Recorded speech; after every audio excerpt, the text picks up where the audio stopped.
No Alvo com Heron Falco.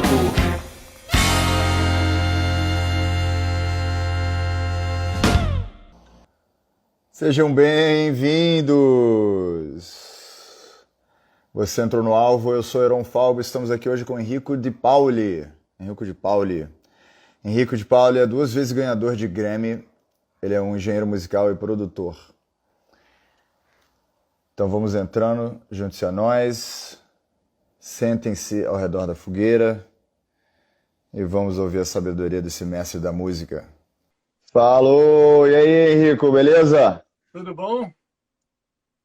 Beleza, cara. E você? Boa noite. Boa Seja noite, bem-vindo. Boa noite. Tá me ouvindo, me vendo bem? Heron, eu também errei seu nome, então tá tudo certo. Ah, A gente tá... eu conheço seu nome escrito. Isso é normal. E seu nome, a gente tá acostumado a falar Henrique, todo mundo deve falar Henrique toda hora, né? Henrico, é bem italiano, né? Não só Henrique, todas as variantes, Érico, Eurico, Henrique, Henriques. E você tem família italiana, meu? Porque seu nome é totalmente italiano. Sou descendente direto de italiano e tenho família e sou meio cidadão italiano.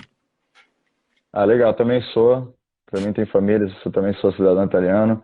Alguém tá perguntando se meu nome é Egon tipo os caça-fantasmas. E aí, cara, tava vendo um vídeo seu aqui no YouTube e a entradinha tem uma coisa meio anos 80. É que você gosta, vamos dizer, sua praia principal é a programação de sintetizador, né? Cara, é engraçado que numa pergunta, um comentário seu e uma pergunta abrange assim uma ampla gama da minha vida musical. Bom, em primeiro lugar, obrigado pelo convite. É um prazer estar aqui. Que isso, obrigado por estar aqui. Eu agradeço também o Vitor pela indicação. Eu também. Eu estou vendo, às vezes, uma rodinha da conexão. Se tiver algum problema de conexão, você me fala que eu... Não, por enquanto dá para te ouvir bem. Também vi a rodinha, mas você não foi interrompido na voz, não, pelo menos. Que isso que é importante, que vai pro podcast depois. Tá.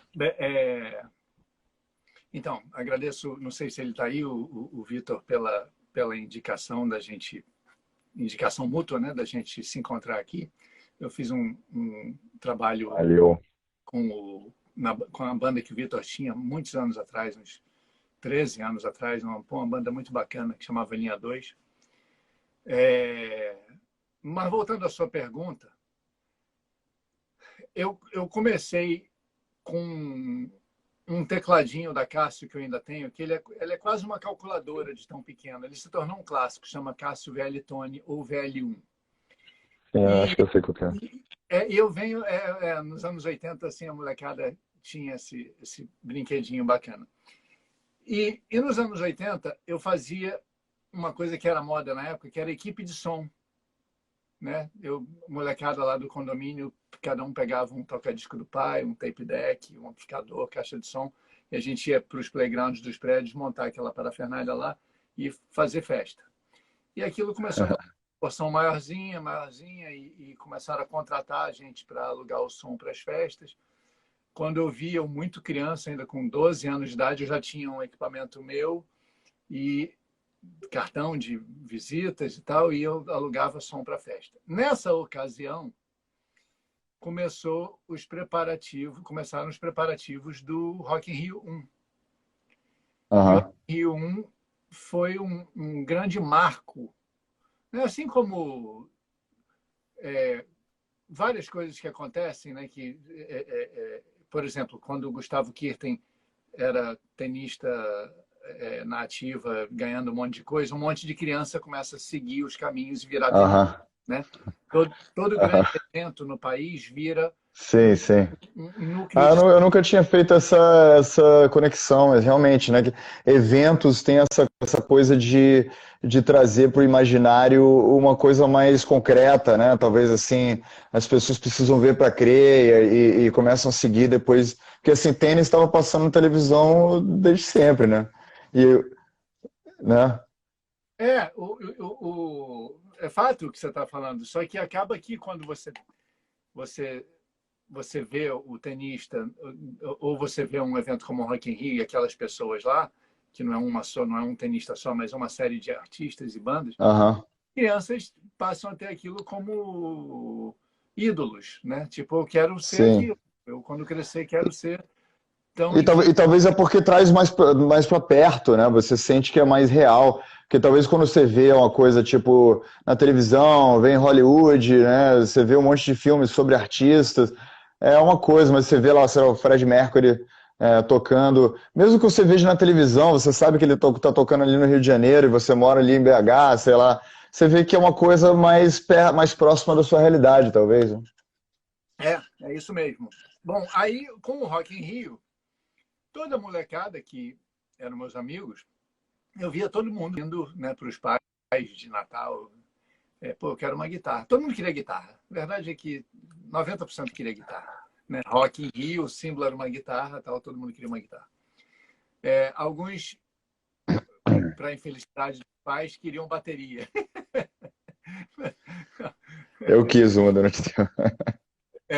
E os que se achavam menos aptos musicalmente pediam um baixo, porque o baixo tinha menos cordas, tecnicamente, teoricamente, não tem acorde, então a criança era mais fácil tocar baixo.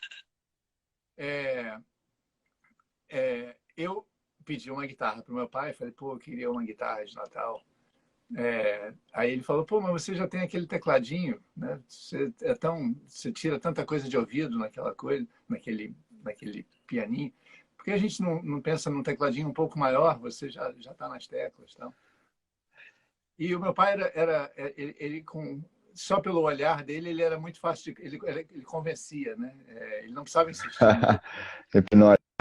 e a gente já comprava a ideia. Aí eu fui na ideia dele e ele me deu de presente um tecladinho um pouco maior. Logo depois virou um tecladinho um pouco maior e eu juntei, por isso que a sua pergunta, eu falei que ela dava uma resposta numa gama de vários momentos da minha vida, várias atividades da minha vida, porque eu logo já tinha um sintetizador com bateria eletrônica, e era um sonho da minha vida, aquele sintetizador, um Roland Jones 106, que era uma coisa de louco, que vários artistas do Rock in Rio trouxeram tecladistas com aquele instrumento, e eu ficava lá né, na televisão babando, vendo eles tocando com aquele instrumento, aquele instrumento que eu tinha, então, um ano depois. E eu uni isso, esse meu aprendizado dos sintetizadores, com fazer som para festas. Então eu levava meu sintetizador para as festas que eu alugava som e em dado momento da festa eu começava a tocar junto com os discos que eu botava. E eu criança, né, 12, 13 anos de idade, vinha aquele monte de pai, mãe e as crianças, né, virava um show particular aquilo, né? Então o som andou muito em paralelo com o instrumento, o sintetizador, para minha vida toda, né? Quando eu fui estudar nos Estados Unidos, eu Bom, anyway, vamos voltar para o assunto. Na verdade, vamos para um assunto intermediário, uma parênteses. O que você está bebendo aí? cara, engraçado que o nome dele também é diferente, né? Não sei se eu vou falar certo. Nise? Não sei. Não sei o que é. Não, o nome da pessoa que me contactou. Ah, desculpa, o nome do produtor Niazi. Achei que você Niazi. estava falando o nome da bebida. Não, Niazi. O Niazi me contactou e falou da bebida. Eu achei engraçadíssimo, né? Ele perguntando o que eu ia beber. Uhum. Eu senti chegando numa festa. Eu falei, o que você vai beber? O que tiver. Aí eu falei para ele, eu falei, cara, eu não sei o que eu vou sentir vontade na hora. Eu bebo café, todas as bebidas alcoólicas, água, Ele me falou exatamente isso. Você foi o primeiro convidado na história do programa a se importar com o que eu quero beber, então eu peguei minha bebida favorita. Claro. Aí eu falei, das bebidas alcoólicas, as que eu mais bebo são Martini e Jack Daniels. Aí, na dúvida, eu fiz um Martini com Jack Daniels Spritz. Caraca, sério? Saúde. Isso aí eu tenho que experimentar um dia, saúde. Eu tô tomando aqui um Cointreau, que eu gosto de tomar na segunda-feira. Você é mais chique que eu. É mais chique do que Jack Daniels com Martini, não sei se... Não, isso aqui é uma delícia. Pô, isso aí eu tenho que Daniels com experimentar. Martini, na verdade, o Martini que eu digo é o vermute, né? O vermute. Aham, sim, sim. Que é o Martini de verdade, né? Se você mistura Jack Daniels com Martini com Campari, que é um bitter, você tem uma bebida que se chama, tecnicamente, o título desse drink é Boulevardier. Que, na verdade, nunca experimentei. o Boulevardier é um primo... O Boulevardier é um primo do Negroni, que é famosíssimo nos bares, né? Sim, Só que sim, o Negroni, sim. no lugar do Jack Daniels, ele... Então, E aí você do tira o gin e põe um bourbon ou um Tennessee Whiskey, que é... Fala, cara. E aí? Bom, religuei tudo aqui. Mais... Agora acho que tá bom. Nunca esteve melhor. Você nunca esteve tão bonito. Mais que isso, só se eu desligar a chave geral do bairro. Você tem essa chave aí, né? Aposto que eles deixam com você. A chave fica aqui atrás da porta. Mas agora tá bem. Então que tem esperança. Vamos lá. Estou com o celular na mão aqui, porque ele estava no tripé. Vamos ver se... Aí, de repente era isso. De repente era tripé. Tem que fazer todas as macumbas, né? Eu estou tentando de tudo. Beleza. Cara, eu fiquei sabendo que você gosta de um charuto também. Charuto não, um cachimbo. Eu fumo cachimbo. Charuto não é muito a minha praia, não. Eu fumo cachimbo. Eu tenho que começar nessa do cachimbo. Eu fumo muito charuto até demais. E até começaram a reclamar, né? As meninas, as pessoas ao meu redor. O charuto, ele tem um cheiro muito forte, né? O cachimbo, ele é mais agradável. O cachimbo, ele é mais É mesmo? O cachimbo é aromático. Ah, pronto. É isso que estava faltando na minha vida. Cachimbo não tem o cheiro nada parecido com charuto. Bota fé, eu não sabia não. Cara, deixa eu perguntar uma coisa. Você mora no Rio, não? Moro no Rio. Morei muito tempo nos Estados Unidos, a vida toda, entre idas e vindas, mas eu moro no Rio. E por que você voltou dos Estados Unidos? Eu estava lendo um pouco sobre sua biografia. Você trabalhou com gente gigantesca nos Estados Unidos e o que te fez dar uma chance pro Brasil? Eu morei, essa pergunta ela é clássica. Eu morei lá em épocas variadas. Eu morei lá com 0 anos de idade, apesar de ter nascido aqui, mas morei lá muito recém-nascido. Morei lá com 15, 16, depois morei lá no final de 17 até 21, depois morei lá com 27, 28, depois morei lá com 45, eu tenho 48 hoje. Cada época da vida tem motivos, né? Porque depois que você não só morar fora, mas eu viajei muito fazendo turnê. Sim. Shows. Eu fiz shows com muitos artistas, mas o artista com quem eu mais fiz show foi o Djavan. Eu fiz uns 1.500 shows com o Djavan. Caraca! E aquela turnê que eu vi no seu site chama Malásia. Eu fiquei curioso por que vocês não foram para Malásia. É engraçado que quando a gente fez aquele Malásia, e mesmo sendo em várias épocas da minha vida muito próximo do Djavan, eu não sei por que aquele disco se chama Malásia. E tem uma música que se chama Malásia. Mas eu nunca soube exatamente por que aquele disco se chamou Malásia. É uma turnê do disco. Eu nem sabia que tinha um disco chamado Malásia. Pra você ver o meu nível de ignorância. O disco Malásia, ele é engraçado isso, porque ele não é um disco muito pop, apesar de ter uma música que tocou muito na rádio, toca até hoje, que é Nem Um Dia. A música Um Dia Frio, um bom lugar para ler um livro, o pensamento lá em... Aham. Né? Ainda bem que eu não canto no disco, como você pode ver, né? Mas que é uma coisa que eu percebi sobre você, que você parece que você tem uns 30 e poucos anos, cara. Você fala aí que você já fez um monte de coisa. Eu tenho 48. Aí, você é vampiro também, né? Eu tenho 48. Eu tenho certeza que esse seu comentário faz parte do motivo da sua grandeza, né? Ser gentil com outras pessoas leva a gente longe. Vide você, né? Pô, bom, eu fico aqui no Leme normalmente, eu não vou muito longe, não. Não, eu não tenho. Eu tive 30 e pouco, mas faz tanto tempo que eu mal me lembro. Você já Mas teve, é? o Malásia é um disco que ele não foi um disco de paradas de sucesso, apesar de ter tido uma música que é Nem Um Dia, que tocou muito e toca até hoje, foi muito sucesso. Teve outra música no disco, que é uma música do Jobim, que é Correnteza, que tocou na novela, né? Aham. Eu não lembro o nome da novela, qual era a novela, mas era com a Patrícia Pilar e a música. As músicas nas novelas normalmente elas são para algum artista, né? Quando aparece aquele artista, toca aquela música em diversos arranjos, né? A música ela é Entendi. É tipo um leitmotiv, né? Tipo, aparece o Darth Vader, ele vai... Tan, dan, dan, dan, dan, dan, dan. curiosamente eu não entendo nada de Star Wars. Eu não entendo nada de futebol nem de Star Wars.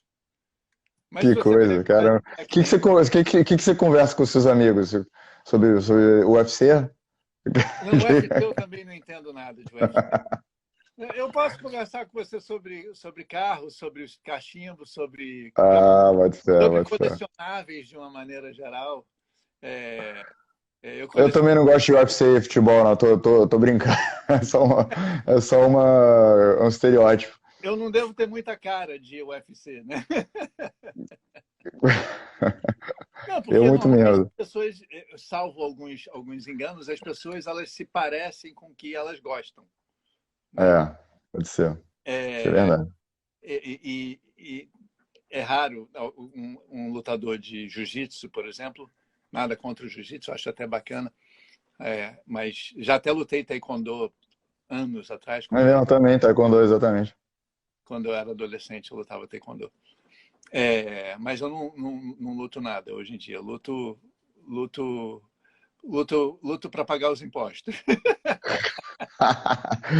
Deixa eu te perguntar uma coisa. Você passou mais tempo dentro de uma sala fedendo a mofo ou em turnê? Não, Tipo assim, eu tô falando do estúdio. eu venho do estúdio. Tá? É engraçado. Mais uma pergunta. Você é bom de perguntas. Mais uma vez, não é à toa que você tem um programa de entrevistas. Mas a gente é associado. As pessoas nos rotulam com a última coisa famosa que a gente fez, né? Então, a última coisa famosa que a gente fez, a gente vira para o grande público expert naquele assunto, mesmo que não seja. Por exemplo, eu não sou expert em MPB. Não é de longe a música que eu mais ouvi na vida, de longe, né? Se você me Uhum. perguntar meia dúzia de músicas do Chico Buarque, eu não sei te dizer, porque não é a música que eu mais ouvi na vida. Mas o grande Aham. público, por eu ter feito muitos discos do Djavan, acha que eu sou o maior Aí você viu. em Uhum. MPB que tem no país. Eu entendo tudo de MPB, e não é o caso, entendeu? Então, a gente... quando eu fiz... Eu, muito novo, tive a bênção de fazer um disco do Ray Charles, como você deve ter visto. Quando você, Sim, vi. e quando eu fiz o My disco World, o nome dele, né, cara? My World, é um disco fenomenal. Esse disco é fora de série. O disco já era fora de série antes de eu fazer. Não tô jogando por curiosidade. Eu entrei no disco já iniciado e foi uma grande escola. Eu tinha 18 para 19 anos nesse disco. E foi uma faculdade esse disco. Enfim, Caramba, 18, 19 anos trabalhar com o Ray Charles. Mas você chegou a. Você estava só em termos assim, na parte pós-produção, ou você chegou a ter interface com ele mesmo? não, ninguém, nem o produtor, que um dos maiores nomes da produção da história, o produtor chama Richard Perry, produziu hits dos anos 60, Conheço. June Pointer, da Pointer Sisters, Motown, Barbra Streisand, o cara assim é o maior produtor com maior número, o produtor com maior número de hit singles, músicas famosas com artistas diferentes daquela Ah, época. ele era da Motown, né? Inclusive, né? Ele foi presidente da Warner Brothers dos Estados Unidos. Então, desculpa, eu comecei a falar disso e esqueci a pergunta principal. Só uma parêntese que me falaram que a novela que você estava mencionando é O Rei do Gado. A produção aqui me falou. Legal, legal. Sua produção é boa. Eu não lembrava. Eu não sei nem como é que a produção descobriu isso. A produção tá boa. A produção tá lá páreo a páreo com o Google. São os deuses. Quando eu faço pergunta no Google aqui, deve ser a sua produção que responde. Só pode. Mas, cara, eu tinha te perguntado se você tinha passado mais tempo Sim. na sala no estúdio. By the way, não sei se a gente conversou antes, rapidamente, em algum momento, não conversou? A gente falou 5 minutos? Não lembro, mas eu não sei se eu te falei, mas eu já gravei com o Bob Johnston. Você já ouviu falar que é um produtor também dos anos 60? O que gravou os maiores galera do folk, tipo Bob Dylan, Leonard Cohen, Simon Garfunkel. Sim, eu gravei o último disco da carreira dele, foi meu disco. Então tive também essa experiência. Cara, eu preciso ouvir. Depois eu te mando. Que bacana, parabéns, bacana. A pergunta era se você passou mais tempo no estúdio ou em turnê? Ou no... Então, eu comecei a falar que a gente é associado com as últimas coisas famosas que a gente fez, a última coisa famosa que a gente fez. Né? Então, quando eu fui trabalhar com o Ray Charles, que é o maior rei de todos do R&B, eu não entendia nada de R&B. Passei a entender, né? A situação, onde você está, o momento que você está vendo, o que você tem a oferecer naquele momento, tal, com quem você encontra, cruza pelo caminho, te leva a fazer determinados trabalhos. Nem sempre o mercado vai pegar o melhor cara do R&B ou da MPB para fazer aquele trabalho. Você está ali, você resolveu o problema do artista. Sim, claro. Teve uma sinergia boa e você acaba entrando naquele projeto, entendeu? Mesmo que você não seja o expert daquele assunto, você é o expert que resolve o problema dele naquele momento. Né? A indústria de entretenimento no geral é muito, for lack of a better word, nepotista nesse sentido. Se trabalha muito com as pessoas que estão assim em volta, né? Com as pessoas que estão que entendem o que está acontecendo ou que você já trabalhou antes, né? E às vezes é até propositalmente, né? Tipo, para não ter mais um nome batido. Claro. Com as informações conhecidas, você traz alguém com informações diferentes do costume daquele projeto e aí que acontece a soma, né? Aí que acontece o novo disco, vamos dizer assim, o novo resultado, né? Por que eu estou falando isso tão distante de responder a sua pergunta? Porque quando eu fui trabalhar com o Djavan, eu não trabalhava... Eu fui trabalhar com o Djavan para fazer a música do Rei do Gado, que precisava ir para a novela com urgência. Né? Quando eu trabalhei nessa música com ele, ele gostou das gravações que a gente fez e me perguntou se eu podia ficar mais uma música e, eventualmente, ficar o resto do disco. Estou chegando na resposta. Ao chegar no final do disco... Não, durante todo o processo do disco, era super engraçado que ele toda hora falava assim, você já foi a Paris? Eu, não, nunca fui a Paris. Ele, você tem que ir a Paris, você vai adorar Paris. Mas o que eu iria fazer em Paris? Eu já estava te preparando. Eu tinha 23 anos, eu não estava pensando em ir a Paris tomar um café, entendeu? Eu estava em outra, eu estava gravando disco, né? Quando a gente fica mais velho e com o tempo, quando calha de você ter tempo e dinheiro ao mesmo tempo. Porque normalmente você tem um ou outro, né? Isso nunca aconteceu comigo. Normalmente você tem um ou outro. Mas quando você, ao menos, acha que tem os dois, você pega e vai para Paris. É isso que se faz, quando tem isso aí. Vai me dando as dicas aí, depois você manda no WhatsApp Não, uma eu só sei lista. porque a única vez que eu fui a Paris, eu fui mixar show, eu não fui tomar café com leite. Por acaso, tomei café com leite, já que eu estava lá, né? Aí, ele toda hora perguntava, todo dia perguntava, você já foi a Inglaterra, a Londres? Não, nunca fui a Londres. Você tem que ir a Londres comigo, você vai adorar. Aí eu me perguntava, que loucura, por que ele pergunta essas coisas, né? Eu sabia que não era, porque eu convivia Tá me disso dando mole? e eu sabia da elegância, da gentileza, da diversão que é estar do lado do Djavan, ele é muito bacana. Mas para um desavisado pareceria até pedante, né? Tipo, você já foi lá, Aham. já foi lá, você tem que ir lá, você tem que ir lá. Sim, sim, sim. E o ir lá não é tão próximo, né? Não é, você já foi conhecer aquela sorveteria nova que abriu no Barra Shopping? Não é exatamente assim, né? Aí todo dia ele perguntava uma coisa diferente dessa e eu não entendia por quê. Chegando no final do disco, ele perguntou: bom, estou fechando a equipe que vai fazer turnê comigo e eu gostaria de saber se você vai. Aí eu falei: eu vou aonde? A Paris? Aí ele falou: não, você vai fazer show comigo? Eu falo: Djavan, você está fazendo um convite sem pé nem cabeça. Eu não faço shows. Eu nunca fiz show. Eu fiz show quando eu morava em Los Angeles, de artistas conhecidos em barzinho, né? Los Angeles tem muito isso. Tipo mistura fina Mas com João. como engenheiro ou como tecladista? Como engenheiro.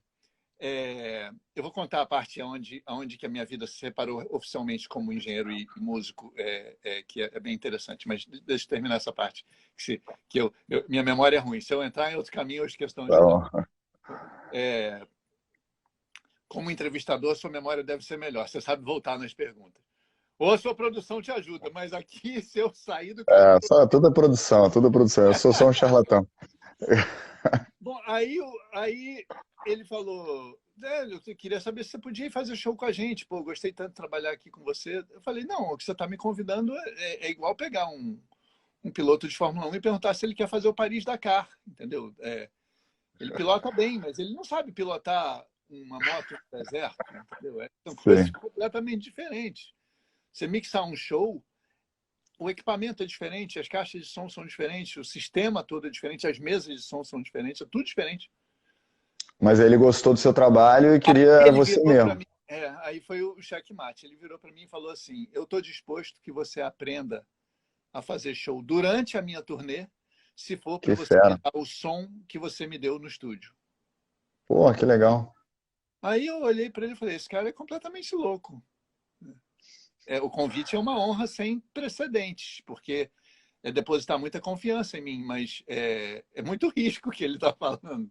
Mas, cara, vamos entrar um pouco nisso, que eu acho que isso é uma coisa muito legal, até para o público assim, que de repente não entende tanto de mixagem de som, da importância do engenheiro de som, né? Eu fui músico minha vida inteira também. E a gente sabe, tipo assim, eu tinha hold lá quando eu tinha 20 anos, eu tocava em cruzeiro, né? Aí, olha, cara, se você... legal, eu fiz um cruzeiro. Mixando. Aí, tipo, cara, você tá com o hold errado, sei lá, o seu hold pegou tuberculose, sei lá, e o outro cara tá substituindo. E o cara não consegue achar o seu som, aí você não consegue se encontrar como artista. Tipo assim, você lá no palco, o cara não tá conseguindo não tá te dando o retorno certo, não tá te dando o eco certo, o reverb certo, não tá fazendo a equalização certa com guitarra e voz. Aí, cara, você faz um show merda porque o engenheiro de som não te deu o som que você precisa, né? E acho que é isso que ele tava... Você acha que você concorda comigo que é isso que... Eu concordo 100%. Concordo 100% com o que você falou. Ele muito sagaz, de forma muito sagaz, ele estava atrás da sonoridade. E ele sabia que a sonoridade não é saber qual botão apertar, mas é saber ouvir, né? Você saber ouvir. Você aprender como a diferença de uma mesa para outra, aquilo é mera... É igual você comprar um pedal novo para sua guitarra, ou né, um software novo. Né? Não é o Aham. software que faz a arte, né? O software é só a ferramenta. Né? Tá certo que alguns equipamentos, você que é músico, são inspiradores. Você compra um sintetizador novo, um plugin novo, tal, você acaba tendo novas ideias. Amplificador Vox. O quê? Amplificador Vox. Um amplificador Vox. Que eu gosto. Mas, então, respondendo a sua pergunta, se eu passei mais tempo enfornado no estúdio, eu sempre fui do estúdio. Aham. Sempre Ele fui. que Não te venho do pescou. show. Eu não venho do show, eu sou do estúdio. Ele que me levou para fazer show. Aí, voltando na analogia que eu fiz logo anteriormente, né? Muita gente que me viu fazendo turnês muito grandes com o Djavan no mundo todo, me associaram diretamente ao show, porque aquilo era uma coisa muito relevante. Então, aquilo, Uhum. naquele momento, chamava mais atenção até do que o disco do Ray Charles, porque aquilo estava acontecendo naquele momento. Então, para aquelas Sim, pessoas, sim. eu era o cara expert em shows MPB. E de novo a gente volta àquela parada do imediato, do físico, do presente. Isso faz uma diferença enorme, né? É, exatamente. É o que estava acontecendo naquele momento e, pô, e a galera vai assistir o show e aparece no vídeo às vezes, aparece em release de imprensa, né? Eu vou pegar uma carona numa coisa que você falou para o seu público. Você falou, para quem não sabe exatamente o que é um engenheiro de som, que é realmente uma coisa um pouco, né? A pergunta que eu mais ouvi na vida é o que exatamente você faz, né? É normal, porque é uma carreira muito atípica, né? Uma carreira muito É. atípica. Né? Mas você é músico, você canta, né? Você compõe. Né?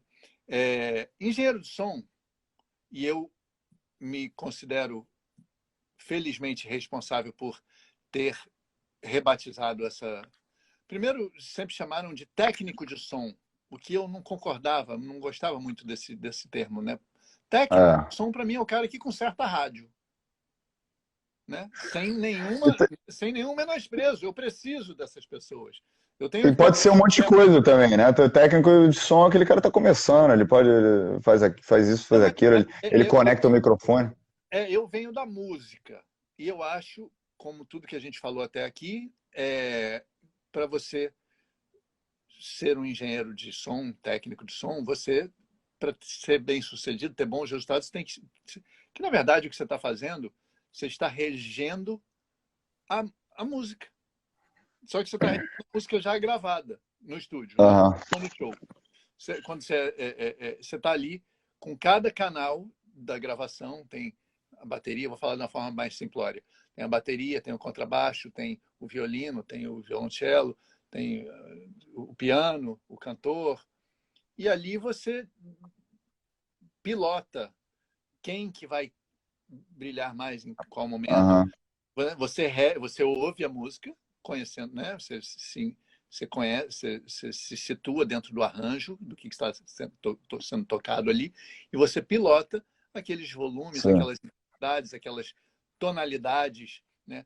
Mais grave, menos grave, mais abafado, mais brilhante, mais E alto. você tem que ter uma sensibilidade muito grande do que o público tá pronto para ouvir, o que ele quer ouvir naquele momento, que tipo de público né? Porque você pode estar numa arena que uma banda de metal, aquele público está disposto a ouvir um som estridente. Se você estiver numa rave e o público está querendo ouvir bumbo, baixo, aquele grave pulsando, se você estiver num show do Iron Maiden, o público quer ouvir todo mundo, naturalmente, mas se as guitarras estiverem lá no fundo, vai ter problema, sobretudo a hora de guitarra, né?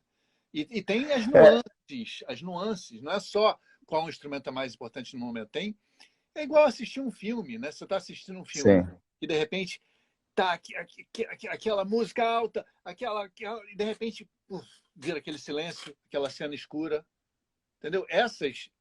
Esses contrastes, isso não é só no filme, nem só na música, isso é na moda, isso é no restaurante bom que você vai, que tem claro. Está iluminada, uma experiência. tem o que você come, que é mais azedinho, aí em seguida tem uma coisa que você come que é adocicada, aí você dá um gole no drink. Todo a degustação de contrastes, Uhum. seja visuais, auditivos, sensoriais, ela é o que faz tudo ter graça na vida, né? Se E um bom engenheiro de som, inclusive, está trabalhando junto com a luz, né? Junto com conhece o ambiente, conhece o que está acontecendo ali no show em diferentes graus, né? Então, voltando no técnico de som, no técnico engenheiro de som, eu me sinto felizmente responsável por ter rebatizado essa carreira no Brasil para engenheiro de música. Porque eu acho que pessoas que fazem o que eu faço,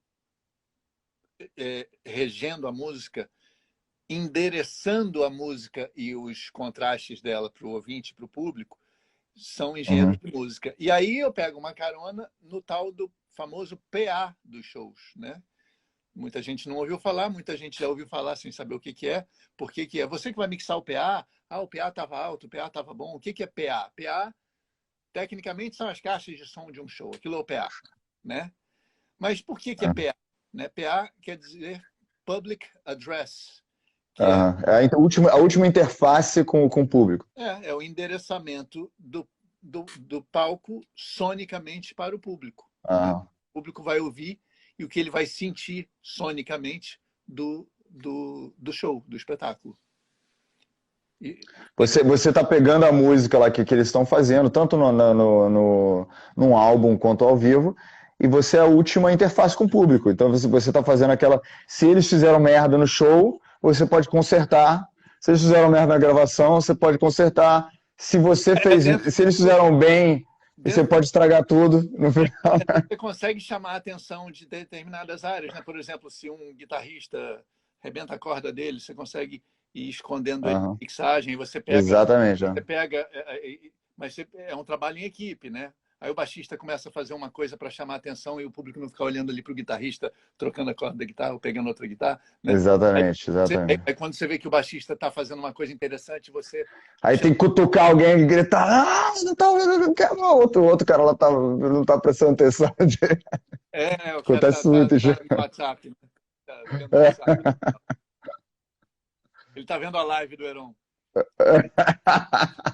Bem possível. Quando é você como convidado, acho que tem tudo a ver. O cara tá lá perdendo o show agora pra te ver. Cara, então eu ia comentar uma coisa que acho que trazendo luz assim um pouco para a importância de novo, né, do engenheiro de som. Tem uma citação do Oscar Wilde que eu notei aqui que, na verdade, nem eu notei a citação que eu não achei. Mas eu lembrei que ele fala alguma coisa do tipo que tudo que é feito na natureza é ruim. Tudo que é natural, tudo que é realista é ruim. E tudo que é arte, tudo que é bom é mentira, é uma enganação. Entendeu? Aí isso leva para coisa do engenheiro do som, porque, tipo assim, os caras estão lá fazendo o que supostamente é real, né? Que é tocar a guitarra lá. E se tivesse todo mundo ouvindo só aquela guitarra sem as camadas e camadas de engenharia de som que tem por trás, isso inclui o pedal da guitarra, inclui Mais uma pergunta ótima sua. Agora eu só amplificador. me perdi na sua associação com o Oscar Wilde. Não, a questão do Oscar Wilde é o seguinte, é que, tipo assim, muita gente ou julga ou não entende a importância dessas camadas de enganação, entre aspas, que a gente tem de adicionar diferentes sons, mudar o... Oi? Onde eu me perdi foi que ele falou que tudo da natureza é ruim e tudo que e tudo que é mentira, tudo que é enganação é bom, é arte. O que é bom? O que ele está dizendo, o que ele está querendo dizer o que é enganação, o que você está deliberadamente adicionando para a realidade e não só pegando o real e copiando. Então, um artista que tenta copiar, ser realista, tenta copiar a natureza e reproduzir, ele está fazendo uma arte ruim. O artista que pega e deliberadamente tenta adicionar para aquilo, enganar de uma forma ilusória, ele é um artista bom. Eu acho que o tá cheio dessas citações que são meio contraintuitivas, né? Tá, Entendi. É, aí você estava começando a falar sobre as camadas e se uma guitarra estivesse sozinha e Sim, tal. tipo assim, muitas vezes você pode pegar um autotune, por exemplo, e melhorar a voz de uma pessoa, ou botar um eco numa voz que é fraca, de repente. Tipo assim, se o cara tivesse lá realista com a voz dele, ia ser um show merda. Mas já que você soube usar aquela voz dele, adicionar as camadas que precisava, você fez ele virar um anjo. Na verdade, aí entra uma coisa que eu sempre faço uma associação com os chefes gourmets ou os bartenders, né? Que é o seguinte: quando eu faço os meus seminários, minhas clínicas e workshops, uma, um exemplo, uma analogia que eu sempre faço, que eu acho ela muito bacana, é a seguinte: você conhece o gosto da Coca-Cola. Praticamente todo mundo conhece. Mesmo quem não bebe mais refrigerante, já bebeu uma Coca-Cola alguma vez na vida ou alguma época da vida, né? Aí, ok, você conhece o gosto da Coca-Cola, legal, põe um copo de Coca-Cola ali, você dá um gole, você sabe. Só eu falar nisso, as pessoas já sabem pensar, imaginar o gosto que eu estou sugerindo aqui, né? Dar um gole num copo de Coca-Cola geladinha. Todo mundo sabe o que vai sentir. Ok. Aí você pega um quindim, come o quindim. Imediatamente dá mais um gole naquela Coca-Cola. Parece outra bebida. Parece outra bebida. Parece que alguém foi ali e trocou o copo. E, no entanto, é a mesma Coca-Cola, né? Isso acontece com o som. O nosso ouvido, o tempo inteiro, ele está sendo remoldado pelo o que ele ouve. Assim como o nosso paladar está o tempo inteiro sendo alterado pelo o que é alimentado ali, né? Por isso que existe a experiência gastronômica, né? Você come isso, aí isso prepara o seu paladar para o que você vai experimentar depois, aí vai gerar um contraste, como eu mencionei há pouco, sugeri há pouco, né? Então, no arranjo, não é só na engenharia de música, mas no próprio arranjo, né? Uma coisa é um acorde de sol, ou uma nota sequer. Uma coisa é você tocar um si, outra coisa é você tocar um si em seguida um dó. Aquele si automaticamente vira a sétima maior do dó e Uhum. do dó, né? As coisas passam a ter correlação, né? Ela não é mais uma coisa absoluta, ela é uma coisa relativa, né? E assim é com tudo na vida, né? Tudo. Você pega um tênis All-Star, né? Que eu tanto uso. Se você tiver de short, camiseta e tênis All-Star, você tá um mulambo. Se você tiver, não necessariamente, né? Mas se você tiver você pode tentar de terno e tênis All-Star. Aí você é o Paul McCartney. Aí você é o Paul McCartney. Porque as coisas elas trabalham junto com outra, elas passam a significar outra coisa com Claro. o texto onde ela está. Voltando na parte musical e na associação com o quindim e a Coca-Cola, o que a gente está ouvindo o tempo inteiro, né? Começa uma introdução de uma guitarra. Na hora que começar a voz tem um papel em relação àquela guitarra. É diferente, né? Quando você vai mixar uma música que começa só a voz e depois entra a banda, mesmo que seja o mesmo cantor, o mesmo microfone, o mesmo som de voz, o tratamento que eu tenho que fazer nela é diferente de se entrou a banda antes e 16 compassos depois vai entrar a voz. Porque o ouvido que está ouvindo aquela cena musical, ele já está diferente, ele já está com o gosto do quindim. Então, para ele receber bem a Coca-Cola não pode ter aquele gosto, senão ela vai estar com gosto ruim. A Coca-Cola só tem o gosto bom quando ela vem depois de um amendoinzinho, não depois de um quindim. Ou seja, o seu trabalho, deixa eu ver se eu resumo isso de uma forma interessante. O seu trabalho não é entender os sons, os diversos sons de uma forma absoluta, ou seja, isso faz isso, aquilo faz aquilo, nem de unir ou a união de diferentes sons e o efeito que ele faz. Mas sim, entendeu? Uma série de coisas, incluindo o timing, né? Tipo assim, pode entrar um som e o qual entra depois, e aonde ele está, em que ambiente está, que tipo de músico está produzindo esse som, e você manipular todos esses sons para poder entregar isso no PA, né, no Public Address, e aquilo ser da melhor maneira possível, respeitando duas coisas principalmente, o que o público, acho que primeiro o que o público está disposto, está querendo e gostaria de ouvir naquele momento, e a vontade do artista ou da pessoa que está ali dirigindo o É, espetáculo. tudo isso que eu falei ainda tem isso, né? Não só a vontade do artista, mas o estilo do artista, né? Aí a gente volta na questão de Aham. quando a gente estava comparando o Iron Maiden com uma rave, né? São públicos diferentes, estilos diferentes, vontades diferentes, né? Mesma coisa, você vai num restaurante super fino, né, japonês, toda a onda ali vai ser diferente de você ir numa feijoada de carnaval, né? Em todos os Sim. aspectos, né? Uhum. Tudo é tudo diferente.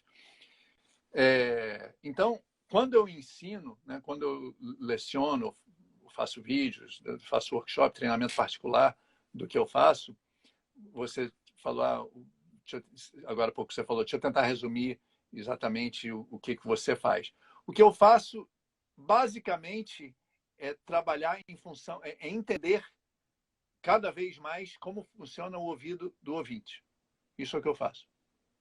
Claro que aí usando as ferramentas musicais e técnicas para poder entregar uma coisa que o ouvinte vai ouvir com sensações, né?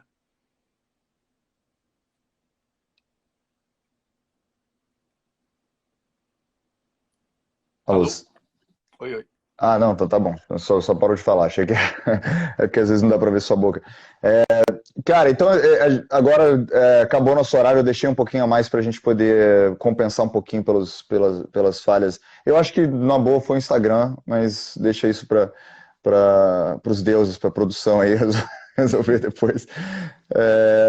Mas eu queria te agradecer muito por ter aceitado o convite. Queria te dizer uma coisa. Sinceramente, assim, só nessa conversa aqui de te vendo falar e o jeito que você explicou, eu estou dando muito mais valor para engenheiro de som.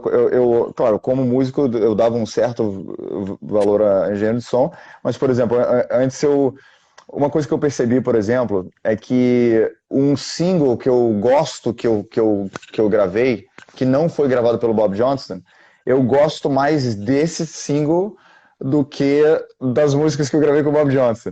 Só que o engenheiro de som que mixou as músicas que eu gravei com o Bob Johnston, eu nunca gostei dele. Cá entre nós, ele não fala português, então acho que ele nunca vai, nunca vai ver isso.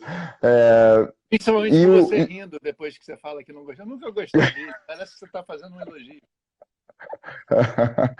Mas o cara que fez a mixagem de som desse single que eu gostei, que foi lançado pela Universal Music, que foi até super popular lá na Inglaterra, eu lembro que o engenheiro ele tava muito casado com a parada, sabe? Ele tava tipo, porra, tava se amarrando, ele tava.